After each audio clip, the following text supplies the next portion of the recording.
গণতন্ত্র পুনরুদ্ধারের লড়াই, সংবিধান রক্ষার লড়াই। এই লড়াইটা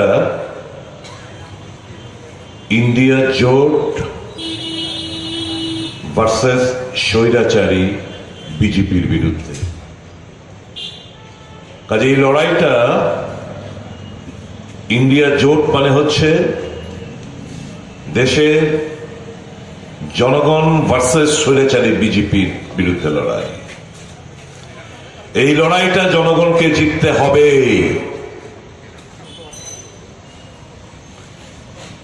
আমরা দেশ, এটা আমাদের দেশ,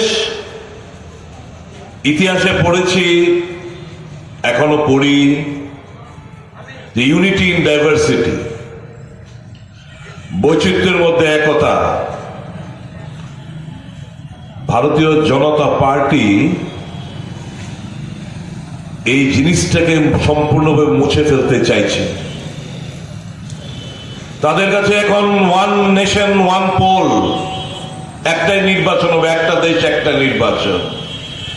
তাদের কাছে একটা দেশ একটা ধর্ম, তাদের কাছে একটা দেশ একটাই ভাষা, তাদের কাছে একটা দেশ একটাই খাদ্যাভ্যাস, একটাই দেশ একটাই পোশাক। এটা জানান দেয় তাদের স্বৈরাচারিতার মানসিকতা, এবং সেই লক্ষ্য নিয়েই এরা এগোচ্ছে। দেশের স্বার্থকে, দেশের মধ্যে নানা মানুষ, নানা রঙের মানুষ, নানা ভাষার মানুষ, নানা ধর্মের মানুষ, তাদেরকে তো আমরা অস্বীকার করতে পারি না। সেই জায়গাটা আঘাত করতে চাইছে রাজনৈতিক লাভালাভের জন্য। দেশটা দুর্বল হয়ে পড়ুক বিভিন্নভাবে, ধর্মের নামে, জাতপাতের নামে, ভাষা নামে, আঞ্চলিকতার নামে, দেশটা বিভক্ত হয়ে যাক, ভারী বয়ে যায় ভারতীয় জনতা পার্টি। এদের ক্ষমতায় টিকে থাকতে হবে। মানুষ শিক্ষিত মানুষ, আপনারা জানেন এই ৭৫তম স্বাধীনতা দিবস উপলক্ষে তিরঙ্গা নিয়ে তারা রাজনীতিটা করল। হর ঘর তিরঙ্গা, কোন দল দ্বারা? ভারতীয় জনতা পার্টি দ্বারা। যারা, যাদের আইডিওলজি হচ্ছিল, এই আরএসএস এর আইডিওলজি ছিল যে এই তিরঙ্গার বিরোধিতা, তারা চাইছিল গেরুয়া রঙের পতাকা, ন্যাশনাল ফ্ল্যাগটা গেরুয়া রঙের হোক। তার প্রতিবাদে ওই ২০০১ সাল পর্যন্ত নাগপুর হেডকোয়ার্টারে এই তিরঙ্গা পতাকা তারা উত্তোলন করেনি। কিন্তু ৭৫তম স্বাধীনতা দিবস উপলক্ষে এই তিরঙ্গা নিয়ে শুধু ব্যবসা এবং রাজনীতি। ব্যবসা বললাম এই কারণে, তারই বন্ধু রিলায়েন্স কোম্পানি থেকে এই সমস্ত কাপড়গুলো কেনা হয়েছে এবং পতাকা বানানো হয়েছে। দেড় টাকা রোজগার করেছে এই আম্বানি গোষ্ঠী। দেখলো না? এটাতে তো আমাদের কোনো লাভ হয়নি। পরের অধ্যায় হলো কি? রাম মন্দির লাল্লার প্রাণ প্রতিষ্ঠা। আচ্ছা, এখানে তো আপনারা অনেকেই রয়েছেন হিন্দু ধর্মের উপর যারা, সনাতন ধর্মের উপর যারা বিশ্বাসী। সনাতন ধর্মের কাছে শেষ কথা হচ্ছে ৪টি শঙ্করাচার্য। শঙ্করাচার্য বারণ করলেন যে না, শুভ মুহূর্ত নেই। তুমি যেই দিন তোমরা প্রাণ প্রতিষ্ঠা করতে যাচ্ছ, শুভ মুহূর্ত নেই। কারণ শুভ মুহূর্ত কমসে কম ৭৮ মিনিটের হতে হয়। এই যে আমরা যে আমাদের যে বিবাহ পঞ্জিকাতে যে বিবাহ পৈতা কিংবা উপনয়ন যেটাকে বলা হয়, কিংবা অন্নপ্রাশন, দেখবেন আলাদা তারিখ থাকে, এবং ওই যে এতটা থেকে এতটা একটা মিনিমাম স্লট হচ্ছে 78 মিনিটস। এটা শঙ্করাচার্যের বক্তব্য। ওই সময় ছিল না যেই ডেটে রামলাল্লার প্রাণ প্রতিষ্ঠান করছিলেন। এবং কি বললেন?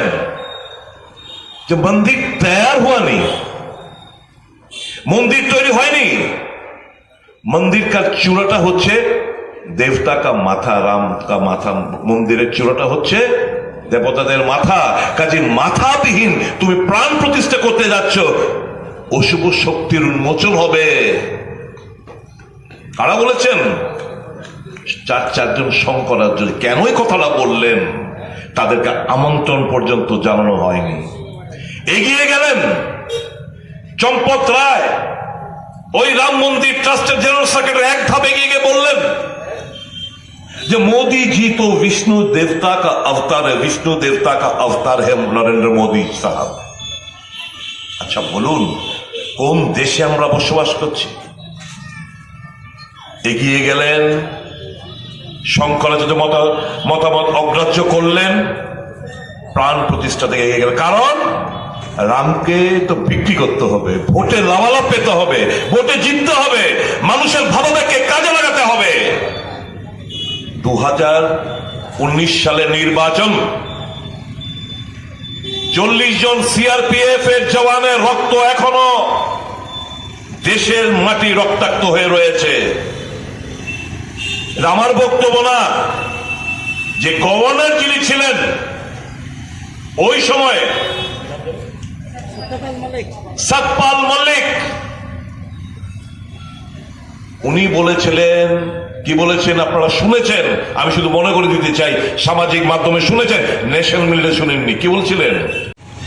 उनको इतना दूर ले जाना, हवाई जहाज मंगवाने के लिए हमने बार बार आग्रह प्रकाश की, लेकिन हवाई जहाज में नहीं, और रास्ता सैनिटाइज ना करके सीआरपीएफ लोगों को एक जगह से दूसरा जगह, और ये तो पूरा इंटेलिजेंस का फेलियर है कि आरडीएक्स भरा एक गाड़ी जो घूम रहा था जम्मू कश्मीर में, उस विषय में जांच होना चाहिए। সিআরপিএফ জওয়ানরা জানতে চায়, তাদের পরিবার জানতে চায়, দেশের মানুষ জানতে চায় যে তদন্ত কি হলো, তদন্ত হয়েছে কিনা, যদি হয়ে থাকে তার রিপোর্ট কি, ফাইন্ডিংস কি, জনসমক্ষে তুলে ধরো। না, দরকার নেই। কারণ শহীদের রক্তের বিনিময়ে তারা ভোট গ্রহণ করেছিল 2019 সালে, তাই 303টি আসন জয়লাভ করেছিল।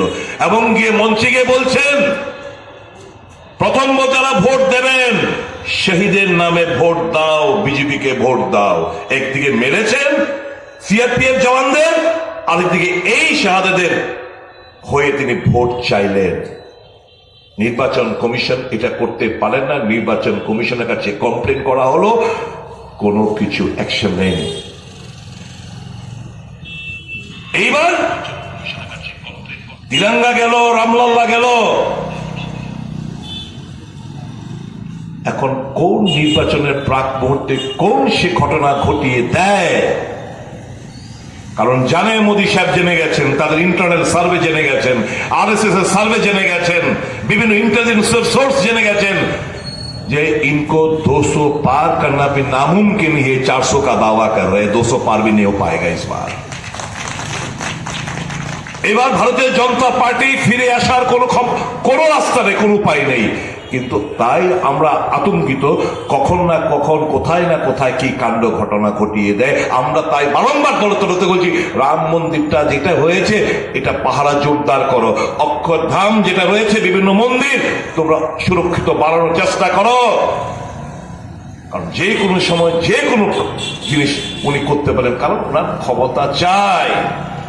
এই যে দেদার টাকা, কি বলেছিল, না খাऊंगा না किसी को खाने दूंगा, এই তো স্লোগান ছিল 2014 সালে। बहुत हो गए महंगाई की मार, आपकी बार भाजपा सरकार, এই তো স্লোগান ছিল। কি ছিল? बहुत हो गए महंगाई की मार, आपकी बार भाजपा सरकार। তখন গ্যাস সিলিন্ডার কত দাম ছিল? 415 টাকা। এখন কত? 1200 টাকা। তখন কাঁচা তেলের দাম, এক ব্যারেল কাঁচা তেলের দাম ইউএস প্রায় 139-40 টাকার মতো ইউএস ডলার এক কাঁচা তেলের দাম। তখন যখন এত দাম, তখন মনমোহন সিং এর সরকার ডিজেল 55 টাকা করে পার লিটার বিক্রি করতেন, আর পেট্রোল 61 টাকার 65 টাকার মধ্যে ফ্লাকচুয়েট করত। এখন কাঁচা তেলের ব্যারেলের দাম কমে গেছে 100 নিচে 90 পার ব্যারেল ইউএস ডলার। অথচ পেট্রোল ডিজেলের দামটা কোন জায়গায়? 100 ছুঁই। বিভিন্ন ট্যাক্স আরোপ করেছে আমাদের উপর। কাজেই এই যে জিনিসপত্রের দাম মানুষের নাগালের বাইরে, সর্ষের তেল, ডাল, মুসুর ডাল থেকে সকালবেলা টুথব্রাশ থেকে শুরু করে প্রত্যেক জনকে ইনডাইরেক্ট ট্যাক্সের আওতায় এনে নিয়েছেন।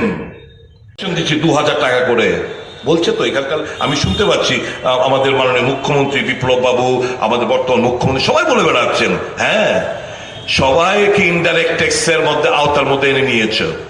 এদের কাছ থেকে হিসাব করে কংগ্রেস দেখিয়ে দিয়েছে প্রত্যেক মাসে গরিবতম লোকটি থেকে 4 থেকে 5,000 টাকা করে ইনডাইরেক্ট ট্যাক্সের মাধ্যমে, গব্বরসিং ট্যাক্সের মাধ্যমে, জিএসটির মাধ্যমে তাদের থেকে আদায় করছো 4 থেকে 5,000 প্রত্যেক মাসে।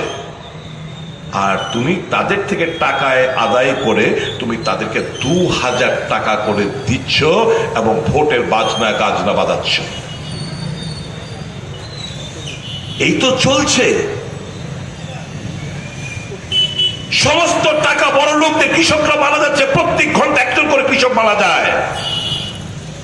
কৃষকদের দাবি কর্ণপাত করেন না। তার বন্ধুরা যারা পালিয়ে যায়, নীরব মোদী, মেহের চৌধুরী থেকে শুরু করে ওই বিজয় মালিক থেকে শুরু করে বিভিন্ন কর্পোরেট জগতের প্রায় 1,25,000 কোটি টাকা তাদের ঋণ মুকুব করে দিয়েছে আমার কৃষকদের, আমার যারা ছাত্র সমাজ, যারা স্টাডি লোন নিয়ে পড়াশোনায় গরিবের ঘরের লোক, কিংবা যারা অটো, যারা টমটম কিনে, তাদের কেন ঋণ মুকুব করবে না?